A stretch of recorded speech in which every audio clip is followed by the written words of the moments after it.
buen día para todos ustedes ya en este viernes 23 de octubre y nos queremos centrar en una situación delicada, compleja que está viviendo por estas horas el gobierno argentino en relación con varios temas, pero en particular el dólar, la fuerte caída que ha tenido el valor del peso y digamos que hay dos tipos de cambio, hablaremos del dólar blue y el dólar oficial, pero la brecha incluso de lo que es la cotización oficial y la no oficial está ampliándose y aquí el tema es que no parece detenerse en ningún momento. El funcionario, el ministro de Economía, Martín Guzmán, ha dicho este viernes a la prensa local que no habrá devaluación. Pero más allá de esa declaración, nos interesa entender qué detiene el que se haga todavía mayor esa brecha por un lado y por otro lado, pues lo que sería esta desconfianza que está provocando la huida del peso argentino. Quien sabe de esto y lo sigue con mucho interés es nuestro estimadísimo Claudio Loser,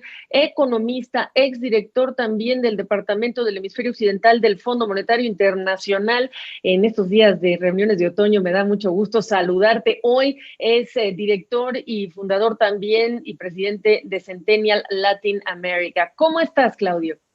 Un gran gusto en estar contigo y muchísimas gracias por estar en este programa tan importante. Pues a ti tenerte. ¿Qué para la caída del dólar? ¿Qué le dices a la gente que no está en Argentina, que está viendo este fenómeno y no parece haber algo que lo frena? En este momento hay una terrible falta de confianza porque el plan económico, si existe, es muy difuso y eso es lo que está generando el problema. Quiero darle perspectiva. El dólar, poniéndolo en términos de pesos argentinos, que estaba, digamos, hace un año se había disparado a 40 o 50 pesos por dólar, hoy está como a 200 en el mercado paralelo. En el mercado oficial está a 80 pesos. Yo diría que un dólar a 180, 190 pesos es terriblemente fuera de línea. No hay razón, digamos, económica fundamental para que el dólar esté así. Sin embargo, hay una situación muy, muy difícil porque se negoció con los acreedores privados, salió muy bien. Yo diría que el ministro sacó A en eso, A menos, yo diría, hay que decir eso, o un 10 en términos argentinos, 9. Pero fundamentalmente que se creía que con eso se arreglaba porque no había que hacer ningún pago. Típico argentino, nos confiamos y empezaron dentro del equipo político argentino a ir a una visión mucho más populista y eso es lo que tiene asustada a la gente. Están imprimiendo a una velocidad impresionante, a una tasa de más de 100% por año el aumento en la cantidad de dinero, que lo único que genera es inflación.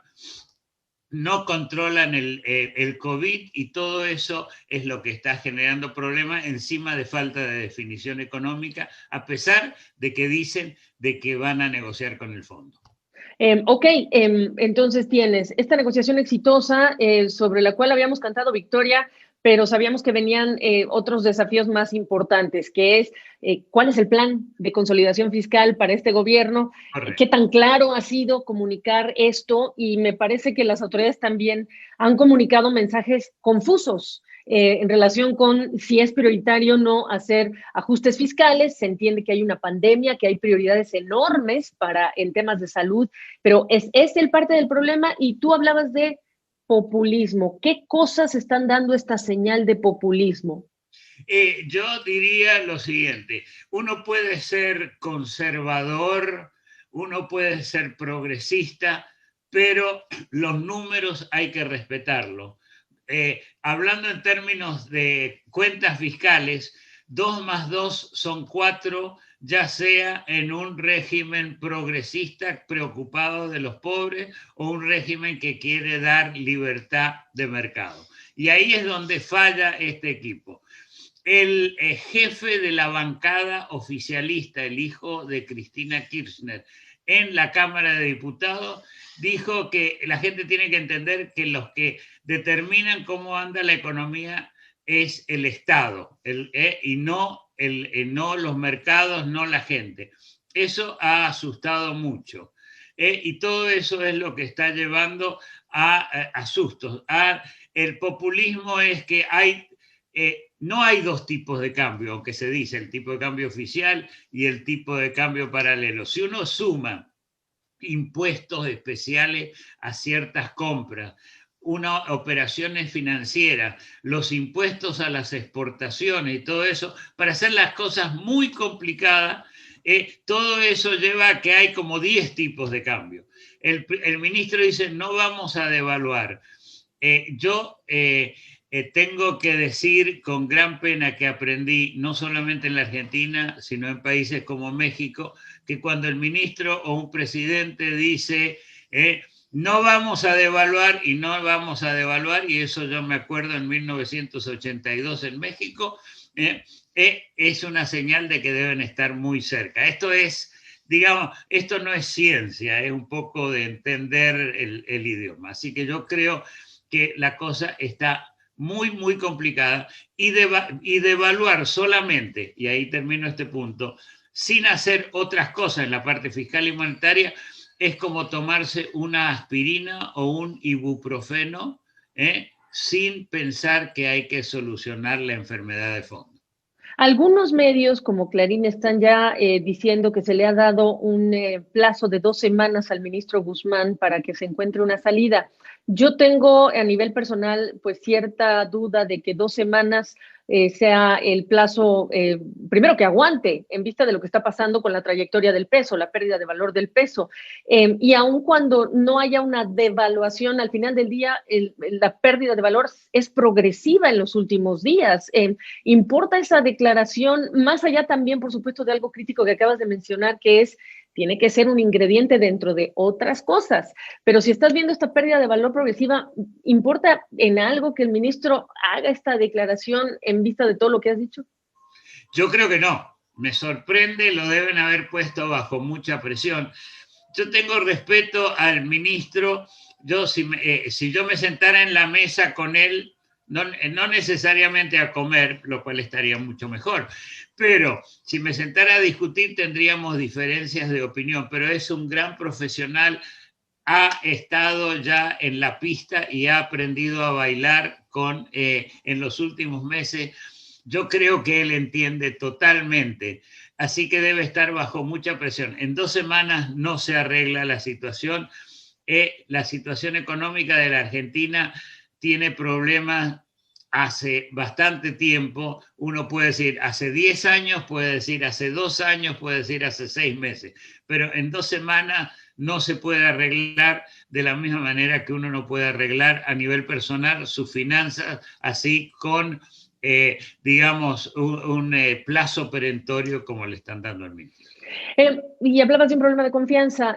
¿Qué comenzaría a arreglar este tema o esta situación si tuvieras que hacer algo ya? Y dentro de arreglar, te pregunto, están las negociaciones con el fondo en curso, van a regresar en noviembre. Cristalina Georgieva, ayer hablé con Alejandro Werner, dicen se tiene que presentar un plan creíble, pero ¿es solo el plan lo que se requiere que sea creíble o es la autoridad que se requiere sea creíble? Y con todo el respeto que nos merece el ministro, se habrá quemado ya en la percepción local e internacional y hay que refrescar, digamos, también ese otro apunte o, digamos, ese otro ingrediente que es la autoridad.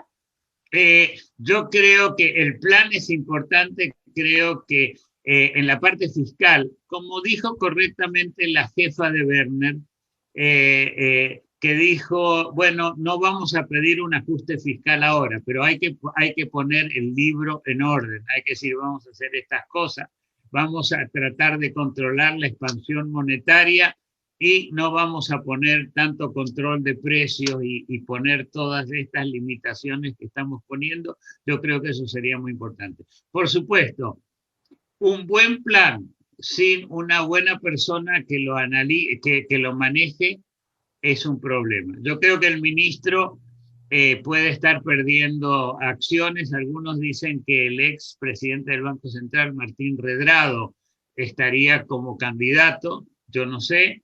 Él tendría, yo creo, sí, tiene más, lo que yo llamaría más calle, ha estado más en la lucha, pero no sé si él tendría más autoridad. El problema es la pérdida de autoridad relativa de Alberto Fernández en la lucha, llamémosla así, en la coalición de gobierno entre Cristina, el kirchnerismo y Alberto Fernández. Por último, Claudio Loser, ¿cómo describirías el momento que está viviendo la Argentina, la economía argentina, por lo que está sucediendo a estas horas? Es una crisis terrible, por supuesto. Es distinta de la del 2001, que fue la peor. Las peores fueron en los años 30, 40, pero digamos después, en los últimos 50 años, la peor había sido la del 2001, 2002, en la que yo tuve alguna participación dolorosa como miembro del Fondo Monetario Internacional. Esta, en términos de actividad económica, está igual o peor. Yo creo que las condiciones externas tampoco ayudan, pero yo creo que tiene ciertas condiciones mejores el hecho de que el tipo de cambio no está fijo, que puede modificarse, no como existía el problema en ese momento, y también tiene digamos, la posición externa de la Argentina, la balanza de pago que se llama, no está tan mal. Hay problemas muy serios de flujo de gente que saca dinero, pero digamos, no hay un agujero entre exportaciones e importaciones que haya que financiar. En ese sentido, creo que tiene algo a favor y bueno, pero es muy, muy difícil. Y quiero terminar este concepto con esta nota muy triste. Hace 10 años, perdón, que el ingreso per cápita de la Argentina está cayendo. Cayó mucho este año, cayó el año anterior, pero esto viene cuando se derrumbaron los precios de las exportaciones y los argentinos que creían que esto iba a ser algo para siempre, de pronto descubrieron que no era tal cosa. ¿Significa que se ha perdido cuánto tiempo entonces? ¿Una década? Como está hablando el FMI ahora en su pronóstico, las décadas perdidas para la región. Esta es sí, es una década perdida y Argentina es de los que peor desempeño tiene junto con Perú, de acuerdo a las últimas predicciones del Fondo Monetario Internacional. Bueno, pues ahí lo tienen, exfuncionario del FMI en el Departamento del Hemisferio Occidental, economista, autoridad en la materia económica para América Latina, Claudio Loser. Qué gusto y gracias, ¿eh? Gracias, muchísimas gracias por tenerme en el programa, Gabriela. Es un placer. Igualmente.